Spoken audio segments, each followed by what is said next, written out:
Lesson 2.9 is interior angles of triangles. So we're going to learn the pattern of, or the rule of how many degrees are in a triangle. You might already know this, but I want to do a little proof with you to show you why. So what we've got is a triangle here where we know 2 of the 3 interior angles. They've also created a set of parallel lines here. And I'm just going to tell you that they're parallel. Okay, so knowing that this is a 48-degree angle, if I were to extend this side out, and I ignored everything else except for the parallels in this line, this would be called a transversal, which we've talked about.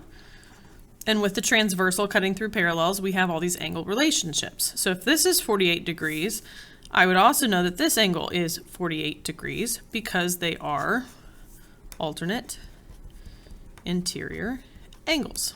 They're congruent. The same thing could be said if I extended this line out. This 43-degree angle here would also be the same as this angle here because they're also alternate interior angles. So then what that gives me is on this line right here, I have 1, 2, 3 angles on this line, which is called a linear pair or a linear triple. Should be 180 degrees. So I'm doing 180. I'm going to take away the 2 angles that I know, the minus 48 and the minus 43, which leaves me with 89. So inside this triangle would be 89 degrees. What that also allows me to prove is that since these 2 angles are the same as here and here, these 3 angles inside a triangle will always add up to make 180 degrees. Always, always, always. So just a little proof for you, but the main thing to take away is that there's always 180 degrees in every triangle. So number 1, we've got a triangle, 2 of the known angles are in it, and so we're trying to solve for x. We're just taking the 180 degrees total minus 38 minus 84.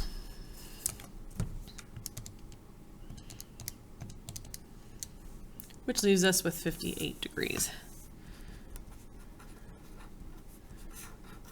Very simple. All right, number 2. Another triangle, same principle except for they give us a box here, which means this is a right angle, and that's 90 degrees. So we're doing 180 total degrees minus 90 minus 36. The other way you can think of it is 180 minus 90 leaves you with 90. So you could also think, well, these 2 have to add to make 90. So 90 minus 36 leaves you with 54 degrees. All right, 2 more of these. Number 3, same thing, but now we have some algebra in there. Okay, so these are all talking about the degrees of the angles. And so they need to sum or add up to make 180. So I'm going to have 5x plus 20, that many degrees, plus 114 degrees, plus 3x plus 14 degrees equals 180 degrees. From there, you're going to combine your like terms. So that gets 8x. That'd be 128 plus 20, be 148. Subtract 148. And that would be 32 divided by 8. So x would be 4. And that's all it wants is solve for x. If it wanted a specific degree, you could of course plug x in to either of those expressions. All right, and then the last one, same concept, except for they give us a right angle here, which is 90 degrees. And so I can have my 5x plus 17 degrees plus 90 degrees plus 48 degrees equals 180 degrees.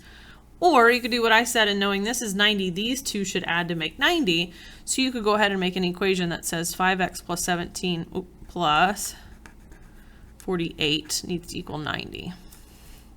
Because that would be the same thing as here saying, okay, I'm going to subtract 90, that would be gone, that would now be 90. They would be the same. But anyhow, I'm going to add 90 plus 17 plus 48 and get 155.